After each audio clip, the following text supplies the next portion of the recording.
করছি, তারপর আপনি আমাকে বলবেন আমি কেমন মানুষ।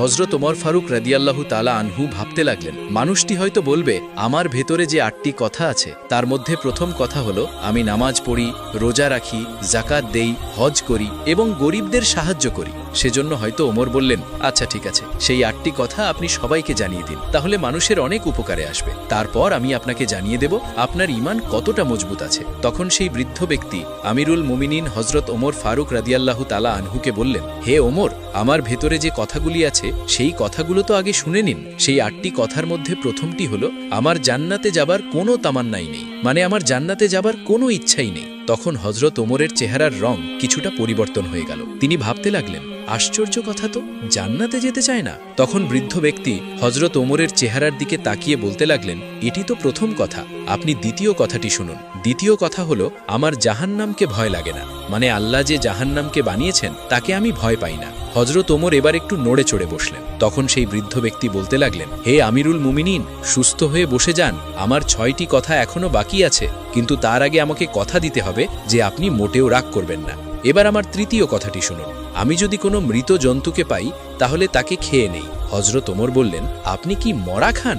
বৃদ্ধ বললেন, হে ওমর, আপনি কথা দিয়েছেন আমি এই 8টি কথা যতক্ষণ পর্যন্ত না সম্পন্ন করব ততক্ষণে আপনি কোনো রকম রাগ করবেন না। এবার আমার চতুর্থ কথা শুনুন, আমি কোনো কিছুকে না দেখেই সাক্ষী দিয়ে দিই, মানে আমি কোনো চিন্তা ভাবনা না করে সাক্ষী দিয়ে দিই।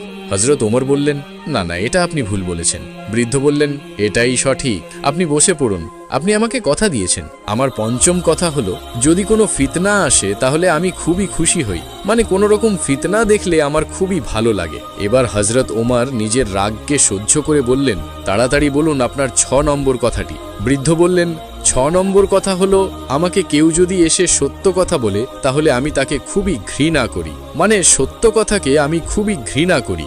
এমন কথা শুনে হযরত ওমরের চেহারার সামান্য পরিবর্তন হয়ে গেল। তখন বৃদ্ধ বললেন, আমার 7ম কথা হলো, আল্লাহর রহমত আসলে আমি পালিয়ে যাই। আর আমার 8ম কথা, যেটিকে আপনি খুবই ভালো করে মন দিয়ে শুনুন, ইহুদি এবং ঈসা যে কথা বলে সেটিকে আমি সঠিক বলি, মানে আমি তাদের কথাকে সঠিক বলে মনে করি। ব্যক্তিটি বললেন, হে আমিরুল মুমিনিন, আমার এই 8টি কথা সম্পূর্ণ হয়ে গেছে, বলুন আপনি আমার সঙ্গে কি করবেন। এই কথাগুলো শোনার পর হযরত ওমর খাড়া হয়ে দাঁড়িয়ে গেলেন আর বললেন, এত ভুলভাল 8টি কথা, আমার তো মন চাইছে আমি আপনার ওপর ফতোয়া জারি করে দেই যে আপনি ঈমান থেকে বের হয়ে গেছেন, আর আমার ইচ্ছা হচ্ছে আপনার ওপর বেতের আঘাত করি, আপনার শরীরকে ছিন্ন ভিন্ন করে দেই।